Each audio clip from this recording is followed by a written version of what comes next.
Fala galera, começando mais um Armlock número 34. Oh, não é 35 não? Não, 34.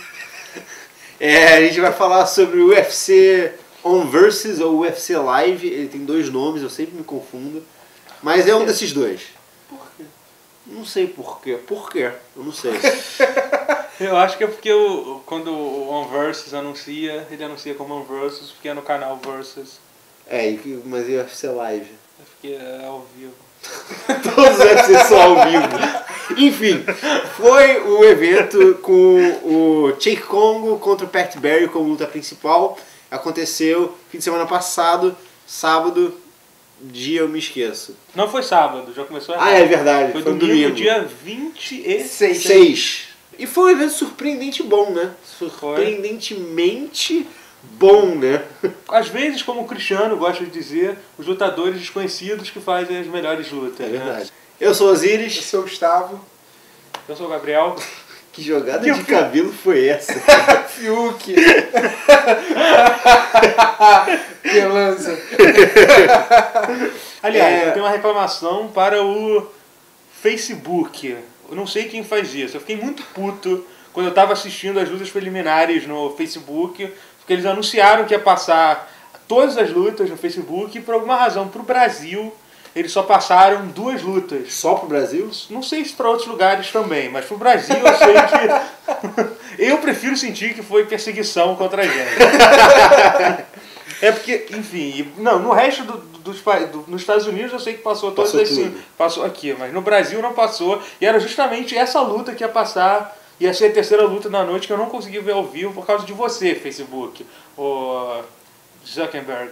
Não, Zuckerberg. Bom, enfim, vamos começar falando da luta do Charles Oliveira contra o Nick Lentz, que foi a luta da noite, merecido, eu achei, foi um primeiro round muito foda. Muito bom mesmo. E eu senti que o Charles melhorou muito a parte em pé dele, né? O striking dele, tipo, tá foda, pô. O maluco ficou muito bom. Ele tá evoluindo muito rápido. Um cara de 22 anos é um pouco assustador, assim, né? Porque se ele já evoluiu desse jeito nos últimos, sei lá, 3 anos que ele tá lutando, imagina como ele vai estar daqui a 5 anos quando ele só tiver só 27 anos, né? E eu acho que ele foi dominante em cima do Nick Lentz. Teve knockdown no primeiro round, teve várias chances de submissão, finalização. Foi uma luta muito boa, né? Foi. Com certeza foi uma luta muito boa. Aí, chega o segundo round, tá lá os dois no chão, o Charles levanta antes da joelhada ilegal, quando o Nick Lentz claramente legal, o Nick Lentz ainda estava ajoelhado. E isso com certeza mudou a luta, né? O Nick Lentz não foi mais o mesmo lutador. Ele não chegou a ficar desacordado, mas ele mudou completamente a postura dele, até porque quando você vê o olho do Nick Lentz, como é que ficou daquela joelhada, você vê ele, o que causou. Ele botou no Twitter que não sabe o que tem no olho. Ele ainda tá vendo, aparentemente quebraram ossos. Quebrou esse osso aqui, ó. Sabe esse osso aqui? Quebrou. Então, assim, deu pra ver que foi bem danosa a joelhada.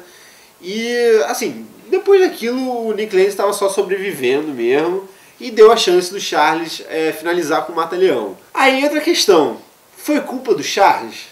Ou foi culpa da porra do árbitro que não parou a luta?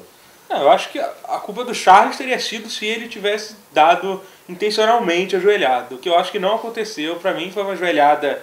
Foi um reflexo, foi um golpe legal, um reflexo, como acontece eventualmente. A diferença é que foi um golpe decisivo para a luta, né? Na luta inteira você vê que o Charles estava aplicando bastante joelhadas, estava trabalhando muito clinch, e eu acho que realmente foi um reflexo desse treinamento de estar sempre buscando o clinch e a joelhada. Mas infelizmente realmente mudou o percurso da luta. Eu acho que ele ainda teria ganho, eu acho que ele estava sendo dominante. Até aquele momento ele era o vencedor da luta. Mas... é aquela coisa, eu acho que tem muita gente que pode falar que não necessariamente, né? Que o outro, é aquela coisa, tudo pode acontecer, né? Tava na metade da luta ainda, né? Mas se não parou, se o juiz não parou, assim, a discussão não cabe. Exatamente. Assim, se não parou, aí o problema não é mais dele, não é mais do chat, não é. Se não parou, deu chance do cara continuar e fazer alguma coisa. O problema mesmo foi do juiz que cego, porque tava do lado. O Charles assumiu, não parou. inclusive. O Charles assumiu que foi legal. Mas esse juiz é cego, ele é completamente... É uma pena, uma luta tão boa ter acabado dessa forma meio... Eu queria ter visto mais dessa luta. O primeiro round foi tão bom que, eu acho que o segundo e o terceiro iam ser muito bons também. Eu ainda acho merecido o bônus de luta da noite pros dois. Vamos pra próxima luta. Joe Lauzon contra Kurt Warburton. Joe Lauzon, foda, mais uma vez. Foda, não sei o que dizer além disso. Fora que o apelido dele é J-Lo, né? J-Lau. J-Lo, não sei. Mas enfim, ele finalizou a luta dele com uma Kimura bizarramente agressiva. Cara, eu achava que o ombro do cara ia... Mas eu acho que meio que foi. Ele se ajoelhou e chorou de dor. E fez assim. Ele se ajoelhou tipo... Mas, J-Law, assim, mostrando que sabe finalizar uma luta, hein? Mas ele é um cara muito foda, né? Ele é foda. Ele vai pra cima, né? Ele quer ganhar. Ele tem aquele instinto de finalizar uma luta, né? É impressionante. Eu achei muito bom o jeito que ele pegou a Kimura. Ele tava sendo dominante, né? Tava metendo uma porrada no cara. Aí quando ele pegou e viu que não ia conseguir dar a Kimura contra a grade, ele já deitou. Foda. Ele procura artifício, né, cara? Ele não fica só no soco. Não tá dando soco, vem cá. Não tá dando, vem cá, vem, tipo, a arma. Mas ele quer acabar com a parada. E com certeza é um lutador muito... que adora levar o dinheirinho extra do Dana White, né? Já ganhou muito bônus e espero que continue. Vocês não acham meio estranho ele estar na posição que ele tá? Tipo, fazendo preliminary... Você não acha que ele devia ser um top um pouquinho maior?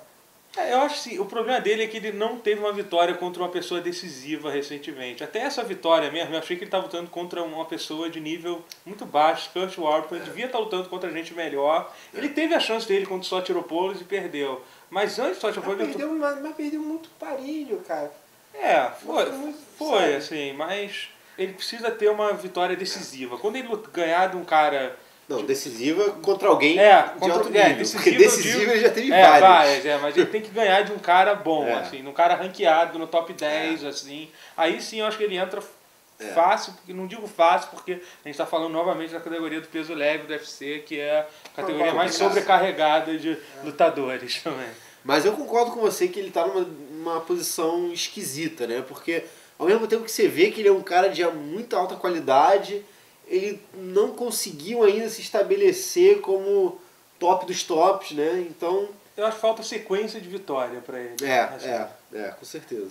Bom, vamos continuar agora indo pro card principal. Começar falando da luta do Matt Mitrione contra o Christian Morecraft. O Christian Morecraft, que é mais conhecido pela luta de chão dele, né? Matt Mitrione, o cara conhecido por ter encerrado a carreira do Kimbo Slice. Eu gosto muito do Matt Mitrione. Eu acho que ele tem uma personalidade maneira.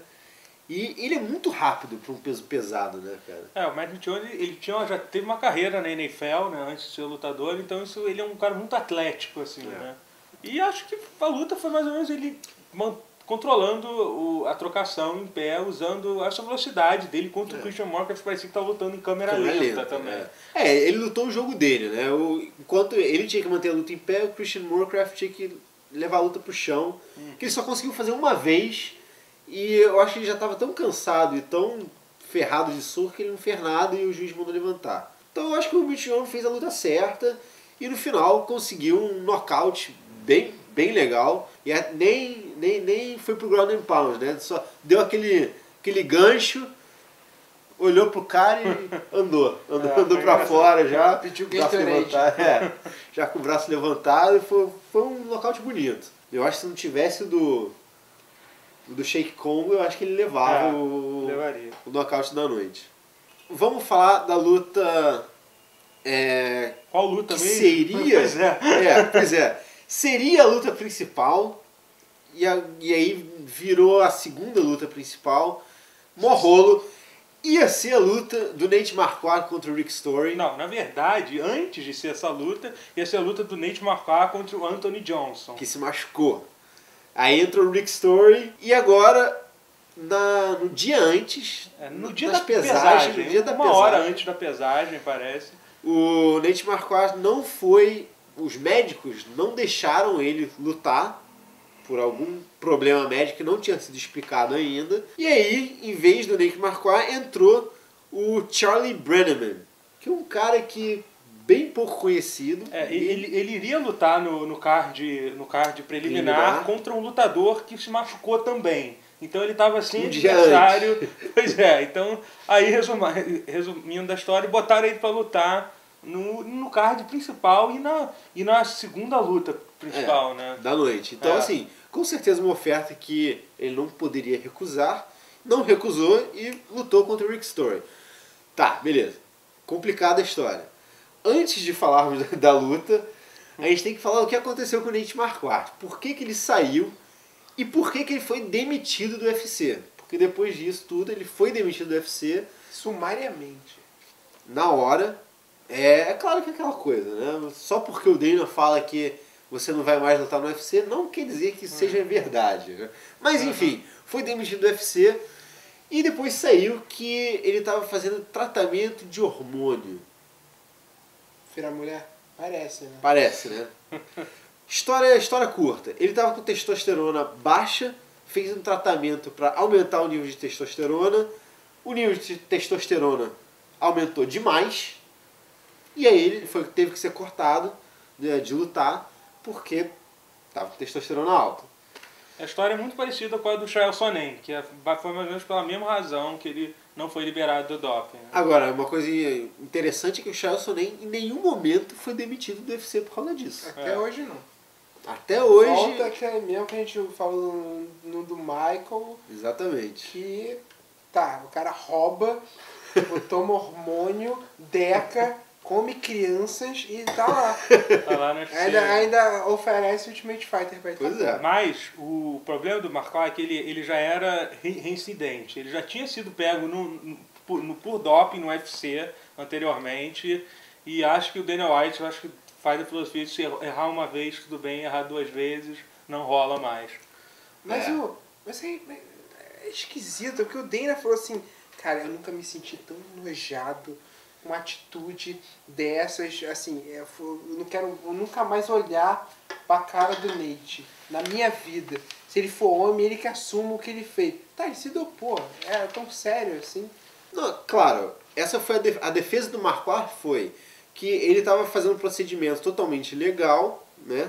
Ele estava se comunicando com a Comissão Atlética do Estado a todo momento e que não foi uma questão de doping, tipo... anabolizante pra caralho, pra ele ficar enorme pra esmagar o cara. Por essa história, ele não parecia estar mentindo também não, na entrevista. Mas enfim, por essa história não me parece ser uma coisa tão grave assim, sabe? Pra ser demitido na hora e o Dana White ficar tão revoltado com a atitude. Estranho. E agora o Marquardt vai pra onde? Onde vocês acham que ele acaba? Cara, ele tem espaço em qualquer lugar. Menos no UFC. Não, no Strike Force eu acho que ele não vai pro Strike Force. O Dana White não vai deixar ele ir pro Strike Force, com certeza. Vai pro Jungle.